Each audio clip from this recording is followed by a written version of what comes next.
Movie के starting में हम सिस्टर मैरी को देखते हैं जो आधी रात को प्रेयर कर रही थी। प्रेयर के बाद वो मदर सुपीरियर के रूम में जाती है और वहां से चाबी चुरा लेती है, जिससे हम जान पाते हैं कि सिस्टर मैरी आज रात को कॉन्वेंट से भागने वाली थी। जब वो मेन गेट खोल रही होती है तो उसके पीछे 4 सिस्टर्स आ जाती हैं, जिसे देख मैरी डर जाती है और जल्दी जल्दी गेट खोलने की कोशिश करती है। वो कामयाब भी हो जाती है, लेकिन एक सिस्टर उसका पैर पकड़ लेती है और तोड़ देती है, जिससे मैरी वहीं बेहोश हो जाती है। जब उसकी आंखें खुलती हैं तो वो एक कफन में दफन होती है। उसे जिंदा ही दफन कर दिया गया था। यहाँ से सीन चेंज होता है और हम सिस्टर सिसिलिया को देखते हैं जो स्टेशन पर किसी का वेट कर रही होती है। एक आदमी सिस्टर को पिक करता है और उसी कैथोलिक कॉन्वेंट में ले जाता है जिसे हमने मूवी की स्टार्टिंग में देखा था।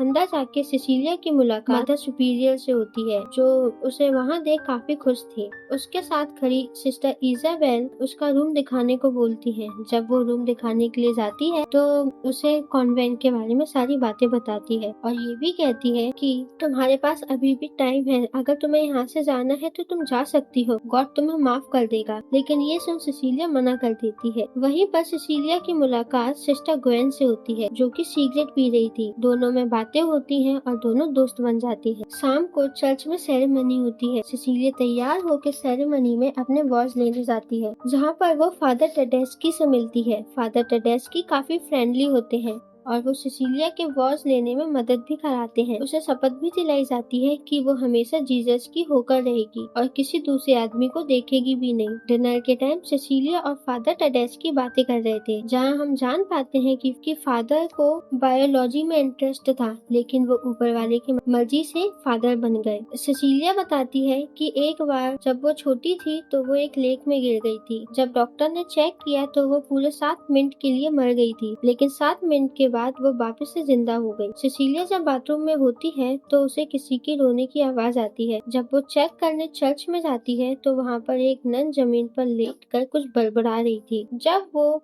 उसकी मदद के लिए पास जाती है तो वो देखती है उसका मुंह लाल कपड़े से ढका हुआ था। सिसिलिया देख डर जाती है। तभी उसके पीछे मदर सुपीरियर आ जाती हैं। तभी उसे होली नेल दिखाती हैं, जिसे जीसस को क्रूसीफाई किया गया था। सिसिलिया उस नेल को हाथ में लेते ही बेहोश हो जाती है और गिर जाती है। जब उसे होश आता है तो वो एक कन्फेशन रूम में होती है। उसने कल रात को ज्यादा पी ली थी, इसलिए वो गिल्टी फील कर रही होती है और फादर के सामने माफी मांगती है। सामने फादर धीरे धीरे दूर जा रहे थे और गायब हो जाते हैं।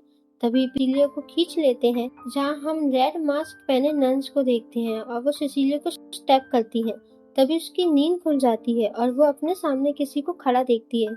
जब वो लाइट्स ऑन करती है तो वो चीज गायब हो जाती है। सुबह होती है जहाँ उसकी नई लाइफ शुरू होती है। चर्च के अंदर मीटिंग चल रही होती है। सिस्टर ग्वेन और सिसिलिया दोनों एक दूसरे से बात करके हंसने लगती हैं, जो मदर सुपीरियर को पसंद नहीं आती। सिसिलिया को वहाँ बड़ों की देखभाल करना और मुर्गा काटना सिखाते हैं और जब सिसिलिया की बारी आती है काटने की तो वो नहीं कर पाती। जब वो कपड़े उठा रही होती है तो वहाँ उसे इजाबेल दिखती है, लेकिन एक ही पल में वो गायब भी हो जाती है। रात को सिसिलिया सो रही होती है तो वहाँ एक बूढ़ी औरत आकर उसके बाल काट देती है, जिसे देख वो डर जाती है और उन्हें वापस उनके रूम में छोड़ने जाती है, लेकिन वो उनके पैर में एक अजीब सा निशान नोटिस करती है। अगली सुबह ग्वेन और सिसिलिया दोनों नहा रहे होते हैं, जहाँ सिसिलिया को उल्टी होती है। वो वहीं के डॉक्टर को दिखाती है। बाद में एक मीटिंग बुलाई जाती है जहाँ father Tedeschi, mother superior, cardinal Merola ये सब मौजूद होते हैं। वो उससे अजीब अजीब से सवाल पूछने लगते हैं, जहाँ हमें पता चलता है कि सिसिलिया प्रेग्नेंट थी। वो किसी से मिली भी नहीं थी, इसलिए सब उसे एक मिरेकल मानते हैं। पूरे कॉन्वेंट में ये बात फैल जाती है कि सिसिलिया के पेट में पल रहा बच्चा जीसस का है और नेक्स्ट मैसेंजर है। लेकिन सिसिलिया इन सबसे खुश नहीं होती। उसे कुछ भी समझ नहीं आ रहा होता है कि उसके साथ ये क्या हो रहा है। एक बार उल्टी करते टाइम उसका एक दांत भी निकल आता है। जब सिसिलिया नहा रही होती है तब उसे कोई पानी में डुबाकर मारने की कोशिश करती है और वो इजाबेल होती है, जो चिल्लाकर कह रही थी ये सब मुझे मिलना चाहिए था, तुम्हें नहीं। वहाँ कुछ सिस्टर आकर सिसिलिया की जान बचाती है और फिर जब वो चेकअप कराती है तो उसका बच्चा ठीक होता है। लेकिन उस इंसिडेंट के बाद वो डर जाती है और दूसरे डॉक्टर को दिखाने की बोलती है। जब सिसिलिया जा रही होती है तो छत से कोई नीचे गिरता है। जब पास जाकर देखती है तो वो इजाबेल होती है। सिसिलिया ये सब देख बहुत ज्यादा डर जाती है। इजाबेल के फ्यूनरल में ग्वेन सब पर चिल्ला के बोलने लगती है कि उसे सब पता है कि यहाँ क्या चल रहा है। तभी कुछ लोग उसे जबरदस्ती वहाँ से ले जाते हैं। सिसिलिया रूम में बैठी होती है। उसके रूम में लगी पेंटिंग टूट जाती है। वो चेक करने जाती है तो वहाँ कुछ लिखा होता है।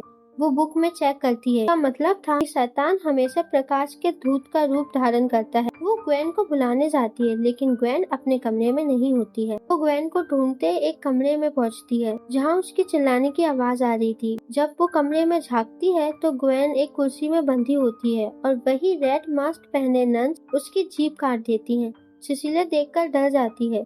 तभी उसके पीछे वही बूढ़ी औरत आ जाती है जिसने उसके बाल काटे थे। सिसिलिया कहने लगती है कि मुझे यहाँ से जाना है। बूढ़ी औरत सिसिलिया से बने बाल से एक क्रॉस देती है और ये कह के चली जाती है कि तुम यहाँ से कहीं नहीं जा सकती। सुबह सिसिलिया के रूम से चिल्लाने की आवाज आती है। मदर सुपीरियर और फादर टेडेस्की जाते हैं तो देखते हैं कि सिसिलिया खून से लथपथ होती है। उसका मिसकैरेज हो गया था। आज सैटरडे होता है, इसलिए डॉक्टर गैलोस वहाँ नहीं होते, इसलिए उसे हॉस्पिटल ले जाते हैं। ये सब सिसिलिया की चाल होती है वहाँ से भागने की। मदर सुपीरियर सिसिलिया के रूम में जाती है और उसका खून से भरा कपड़ा चूमने लगती है। उसे बेड के नीचे कपड़े में बंधा एक मुर्गा दिखता है। वो तुरंत फादर को फोन लगाती है और सब बता देती है।